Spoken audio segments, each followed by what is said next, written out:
We're in Genesis chapter 4 and about to get into chapter 5.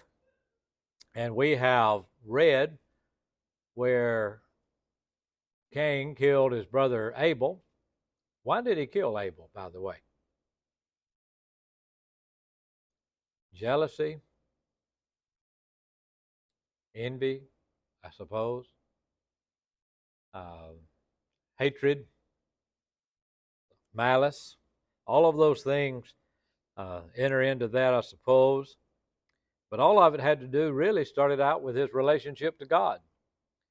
Abel was trying to do and did do that which was right. Cain did that which was not right.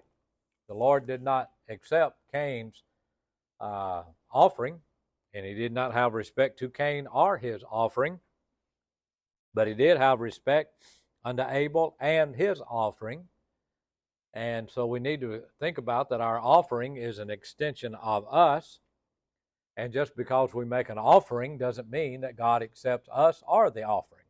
And I think both of those have to be in accordance with God's will. And so, but at any rate, the punishment for Cain is that it's going to be much harder for him to survive. He's going to have to wander, be nomadic somewhat in his life.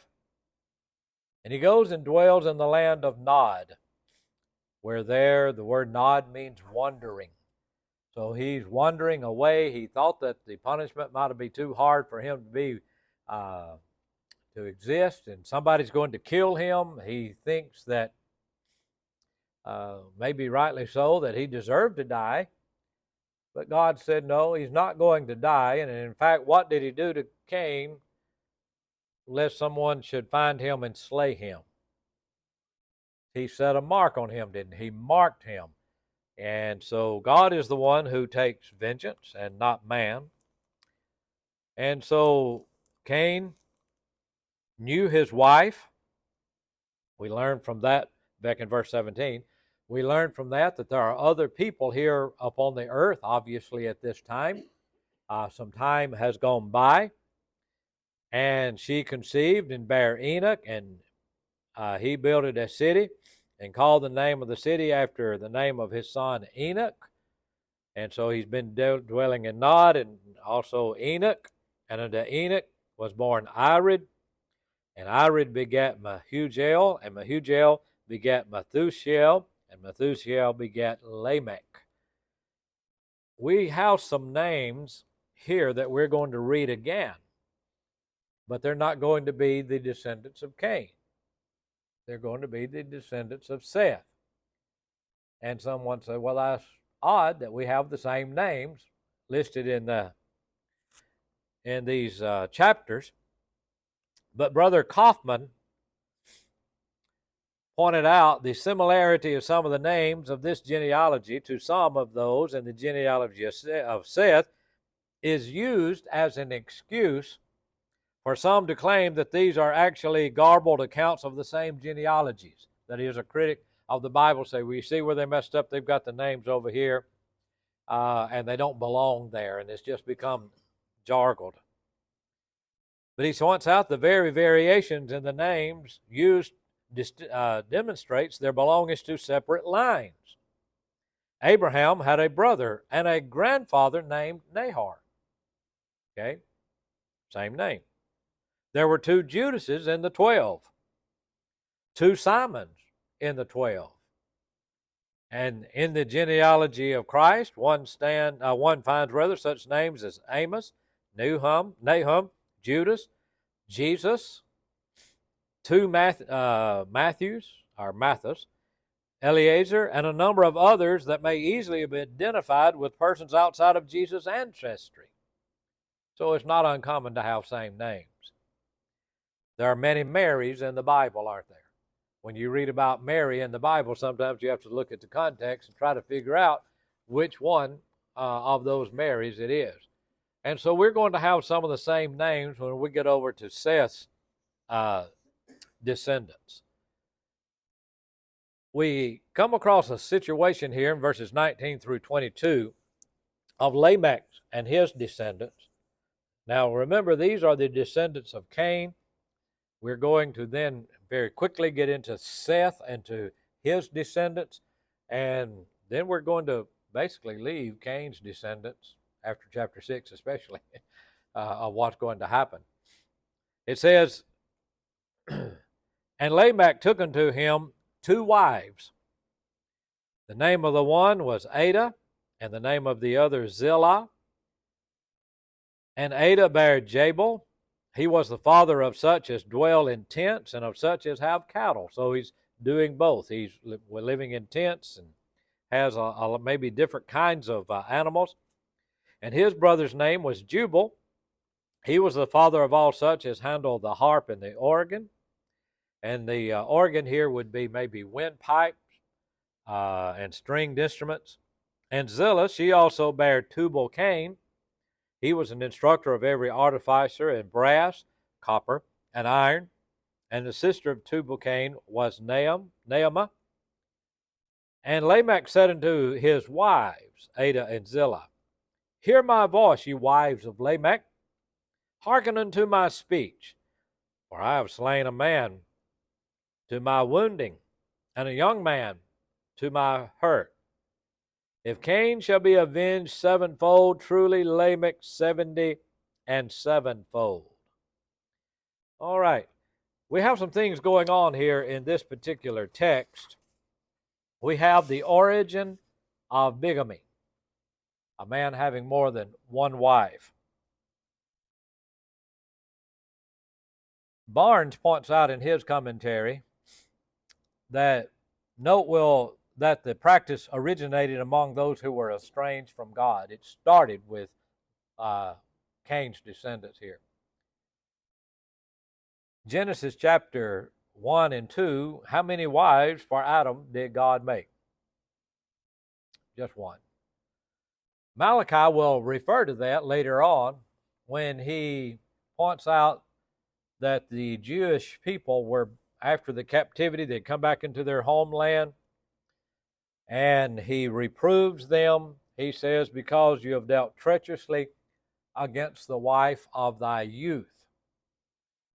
And so, in other words, they had married young, but then grown weary of their wives, and so they would take another wife. And he points out that God made one, even though he had the residue of the Spirit. What does that mean? God made one, but he had the residue of the Spirit. That's right. If God had wanted, and he saw the need for a man to have more than one wife, he's omnipotent. He's all powerful. He had and the Holy Spirit, of course, worked in conjunction with him. But that's not what God intended. That's not what God intended at all. And in fact, in that same book in Malachi, it is said that God hates divorce. God hates divorce. We in our country, for the most part, do not have necessarily bigamy, marrying more than one at a time. But we do have where someone may have more than one wife unscripturally. That is, he may divorce unscripturally and remarry. And Jesus deals with that in Matthew 19, doesn't he? You'll recall that they came to Jesus and asked, was it lawful for a man to put away his wife for every cause? And what was Jesus' response to that? Okay, but first of all, have you not read that he who made them at the beginning made them male and female and said, for this cause? I find that really interesting in our society today. For this cause, male and female. For this cause shall a man leave his father and his mother and shall cleave unto his wife, and they twain shall be one flesh. What therefore God hath joined together, let not man put asunder. So there's the plan. There's the plan.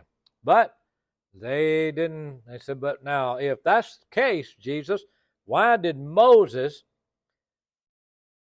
command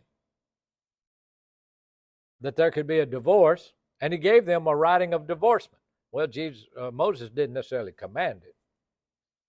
He said, Moses, because of what? The hardness of your hearts. Their hearts had grown hard. Suffered you, permitted it, to put away your wives. Now, you can read that over in the book of Deuteronomy, and there got to be some schools of thought on that. But Jesus forgets all of that, or bypasses all of that, if you will. He doesn't forget it. He just bypasses. Goes back to the original.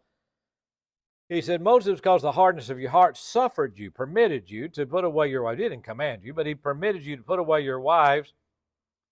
But from the beginning, it was not so. That's not God's plan. But I say unto you, okay, so now then, here's what the answer is to, I guess, their question, that whosoever shall put away his wife, except it be for fornication, and shall marry another, committeth adultery. And whosoever marrieth her, which is put away, doth commit adultery. They understood that because they thought that was so hard. They said, well, if that's the case, it's good for a man not to marry. Well, not everybody can receive this, he says. There's some eunuchs who are so born eunuchs, they're not capable of getting married. And there are some who've made themselves eunuchs for the kingdom of heaven's sake. There are some who are made eunuchs, of men that were taken captive and so on. So they fully understood that, okay, this is pretty strict. It's pretty strict. And so we find the case that here's the deviation starting where a man takes two wives. Now, polygamy will be practiced, however, among God's people later on. And we'll find that did not work. One man said that God kind of turned his nose up at something. You see, but when you start out in the Bible in the patriarchal age, some people refer to that as the starlight age. That's how much they didn't have as much light as what you and I have. Then you move on to the Mosaic age, and they refer to that as the moonlight age. But now we live in the sunlight age, Christianity, where we have the full revelation of God, and we ought to learn from past mistakes and so on. And so we find then that Lamech starts this departure from God, and he has two wives and he has children, but he's also, you're going to see that he's a braggart. He begins to brag about what he has done or will do. He's bragging to his wives. This is actually set forth as poetry in the way that it is written. Someone pointed out that Origen, in his writings, one of the early church historians, some people call them church fathers, I call them church historians. Church historian, he wrote 2 whole books and his commentary on this verse. I don't know that much. But what is pointed out here, that this is something that is set to poetry, and he's bragging about what has happened to him. There's somebody evidently who had wounded him, and that what he did, he's telling his wives, this is how much God will avenge somebody if they take vengeance, try to take vengeance against me. I killed the person who did this to me. I tell you what I did. I killed that person. And so he says, Lamech said unto his wives, Adah and Zillah, hear my voice, you wives of Lamech, hearken unto my speech, for I have slain a man. Another version says, for wounding me, or to my wounding here. And a young man to my hurt. I don't know that there are two people here. Maybe it's Hebrew parallelism. He is saying the same thing in parallel lines. And if Cain shall be avenged sevenfold, well, I'm such a person, I'm so important that he's saying Lamech will be avenged 70 and sevenfold. So you've got arrogance here being told unto us that this is among the descendants of Cain.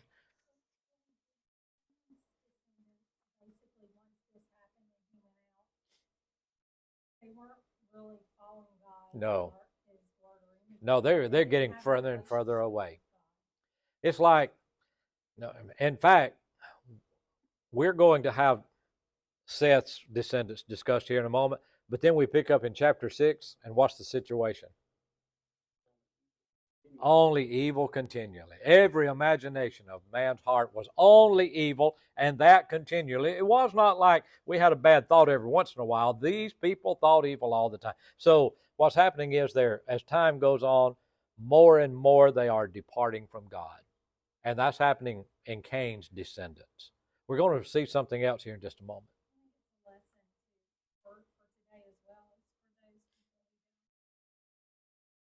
Teach their children the right Yeah, way. exactly. And, Well, future generations. I know of people who are not members of the Lord's church and they're not doing what, but their parents may have been, or their grandparents may have been. Had they not left the church, then in other words, their grandparents left the church, and now you've got generations of people who don't even know about the church anymore, and that they're way out. They're not strong in the church either. In other words, they were not, so they departed. I see that over and over and over again. One man told me, we were discussing some things, and his mother had been a member of the Lord's church until she married someone who was not a member of the church, and she left the church. And now he is not a member of the church. His children not members of the church. I doubt that their children will ever become members of the church, but it starts with one sometimes. Conversely, if we will go ahead and be faithful, they have a whole lot. How many of us can look back and maybe draw off of an ancestor's faithfulness and fidelity and think about, they didn't have an easy life, but they remained faithful to the Lord. And if my grandmother, my grandfather could do that, I can do that. If they remain faithful. But so that is the case. But you see Lamech here, he's really gotten bad. Well, we finished that, and it just says, and Adam knew his wife again. I don't know if what we're doing here is stepping back in time now. I don't know that all of this is chronologically in order, because there's already other people. Adam and Eve evidently have had other children, and they've had children, and they've had children. What we may forget also is how long these people are living. Adam lived how long?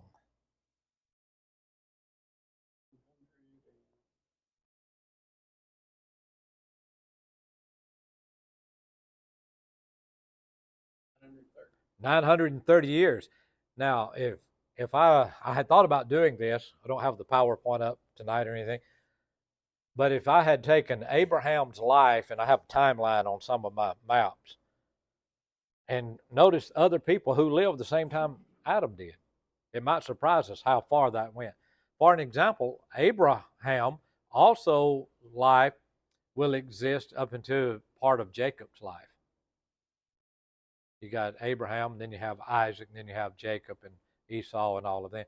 And so their lives, and although Abraham didn't live this long, but he lived 930 years. That's almost 1,000 years, isn't it? When you think about that, living. And so other people upon the earth at this time. And Adam knew his wife again, and she bare a son, and she called his name what? Seth.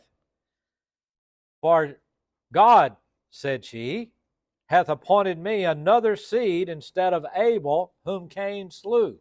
So his name means appointed. She can see in this, again, that this is coming from God, and Cain has slain her other son, Abel. And as you see these descendants departing from God, you wonder what Adam and Eve must have felt about that. Just like parents, I guess, today feel about their children that not only just leave the Lord, but I mean, they're getting really bad, right? And to Seth, to him also there was born a son, and he called his name Enos. then underlined in my Bible is, then began men to call upon the name of the Lord. What does it mean when it says, then men began to call upon the name of the Lord? What's the implication? That's it. They were not doing that. And so finally now, here's another seed line that's beginning to call upon the name of the Lord. And to call upon the name of the Lord, as we know, means to be obedient to God, right? That whosoever shall call upon the name of the Lord shall be saved. They began to respect him. So there's a seed line now, but the descendant of Seth that's going to be calling upon the name of the Lord.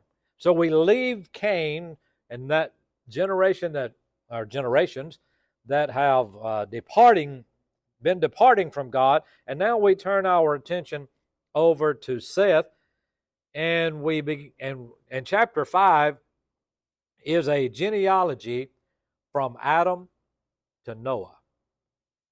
Adam to Noah. You might notice them if we'll just name them here in chapter 5, then I'll come back to them. But you've got Adam, then you have Seth, Enos, Canaan, Mahalaleel, Jared, Enoch, Methuselah, Lamech, and Noah. So there you have the genealogy, Adam's descent through the seed line of Seth, those who are calling upon the name of the Lord. You have them: Adam, Seth, Enos, Canaan, Mahalaleel, Jared, Enoch, Methuselah, Lamech, and Noah. And now as we go back to this, by the way, some have thought that the word Seth might mean also frailty, that maybe they're beginning to see just how frail man is. And all of this, again, going back to the very idea that, the first departure from God's Eve and Adam eating of the forbidden fruit. And so, again, what happens? But before I'm too hard on Adam and Eve, I need to think about, had it not been them, it'd probably been one of us, right? If it got down to us. And so, because we all have sinned and come short of the glory of God. Adam is going to dominate the age in this group. He is a patriarch. And one thing about what patriarchs did, and they did not have necessarily the written revelation there for a long time, as far as we get unto Moses. Is the first time we have that written law of God, right? And so the patriarch is not only just a father of his immediate children, but he's like the patriarch. He's the person that people would look up to for that guidance. And the patriarch's responsibility would have been to pass on down to future generations the will of God, the history of God's people, and so on. And you can appreciate people who would do that. This is the book of the generations of Adam, the record then of the generations of Adam. In the day that God created man, in the likeness of God made he him. Okay, so we go back to the original. This is the beginning now. God created Adam, and he was in God's likeness. Male and female created he them, and blessed them, and called their name Adam. Seems to be the family name then, doesn't it? In the day that they were created. In the time period in which they were created. What day were they created? On the sixth day. That's correct. But here's just saying, when God created them, this is what happened. And Adam lived 130 years and begat a son in his own likeness, after his image, and called his name Seth. Okay, so Adam is 130 years old, evidently, when Seth is born.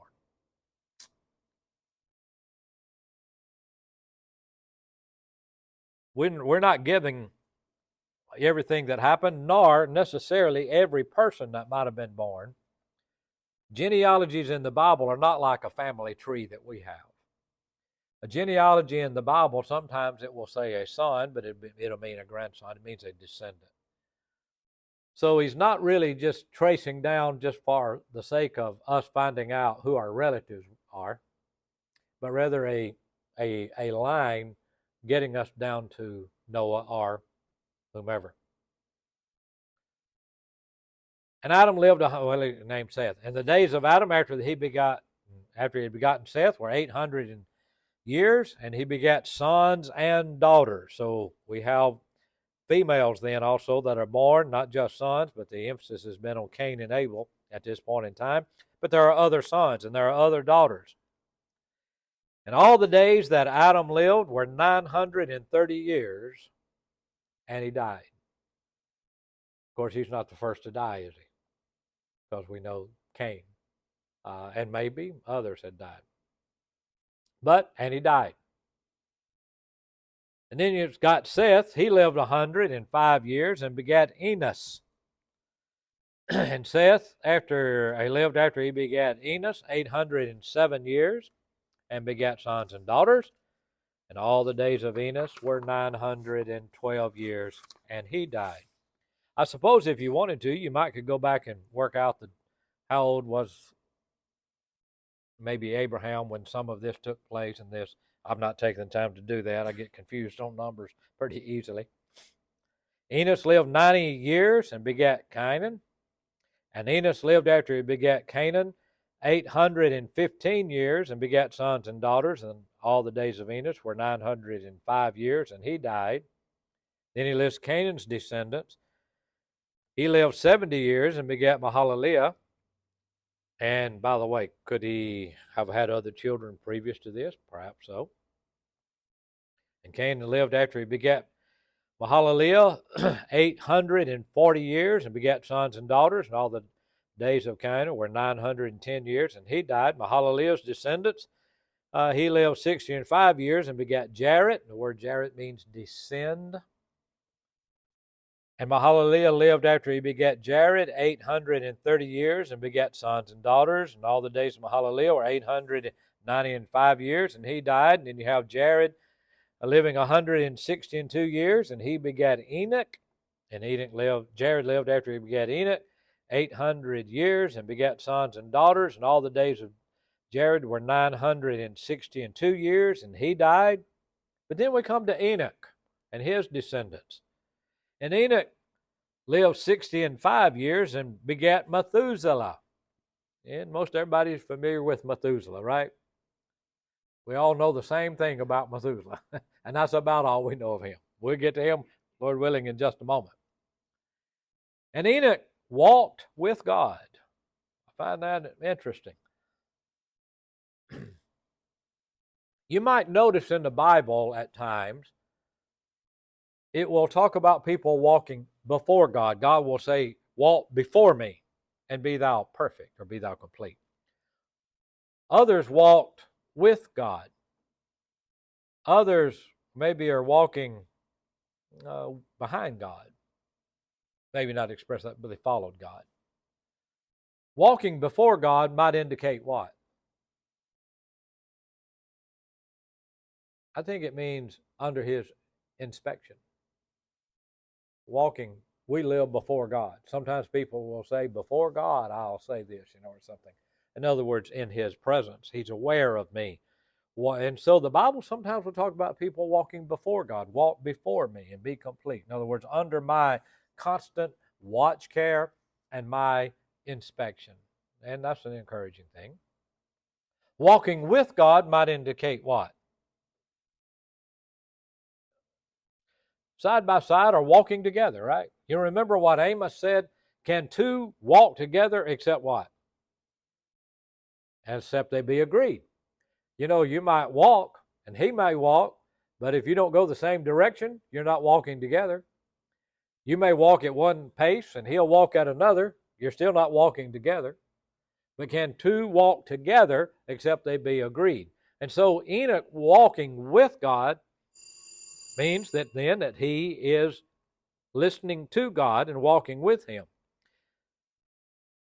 And he did so in such a fashion, it says that he walked with God after he begat Methuselah 300 years and begat sons and daughters, and all the days of Enoch were 365 years, and Enoch walked with God, and he was not, for God took him.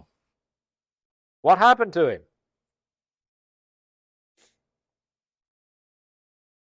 I'm sorry? He ascended on up into heaven, didn't he? Now, how do we know that?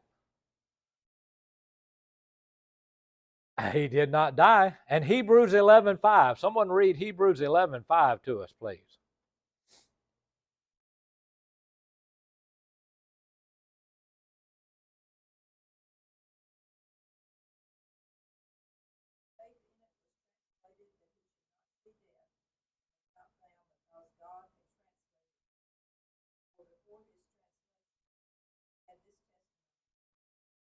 All right, so the Hebrews writer goes back to this historical account that we have here.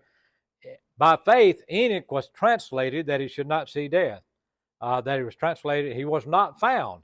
Indicates to me people were looking for him. Enoch didn't come home. Where is Enoch? Well, he was not. Could not find him, but God translated him that he should not see death. So he didn't die like all the others did. You know anybody else that was transported directly up into heaven and did not die? Elijah. And the chariots of fire that came through there and brought him on up into heaven. Jude speaks of Enoch in Jude 14. Enoch, he was the seventh from Adam, prophesied of all these ungodly, saying that, and so we find that he was a preacher who evidently then he stood for the truth. And so he was not found because God took him. What a great encouragement this would be for knowing of life after death. And oftentimes when we read a little bit later on, when people died, it says they were gathered unto their people. Didn't cease to exist then. Gathered unto their people. Methuselah, he lived 807 years and begat Lamech. All the days of Methuselah, how long was it? 969 years.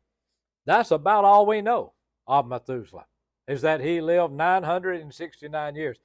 Jamie Long, I believe it was, told me, he said he asked his little grandson, I believe it was, one time, said, who was the oldest man that ever lived? And he said, Papa.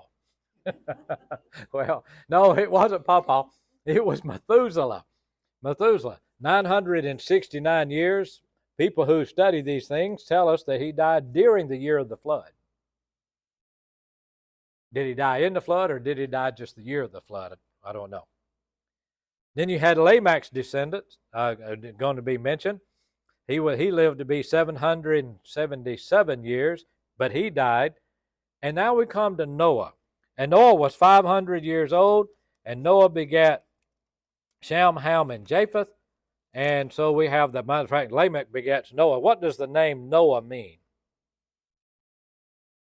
The hint is found in verse 29. And he called his name Noah, saying, the same shall comfort us concerning our work and toil of our hands, because of the ground which the Lord hath cursed. His name means comfort. You can see in this then of Seth's descendants an acknowledgement of God and naming their God is going to comfort us concerning the ground has been cursed. We've had these difficulties, but there's some hope somehow or another seemingly being revealed in this man named Noah. But unfortunately, we're going to see something happens in chapter 6 that even a lot of these now are going to depart from God. And that's when the sons of God marry the women. The sons of God saw the daughters of men, that they were fair. They took them wives of all whom they chose, and they just become more and more evil. And so evil seems to be winning out, and God says, that's it.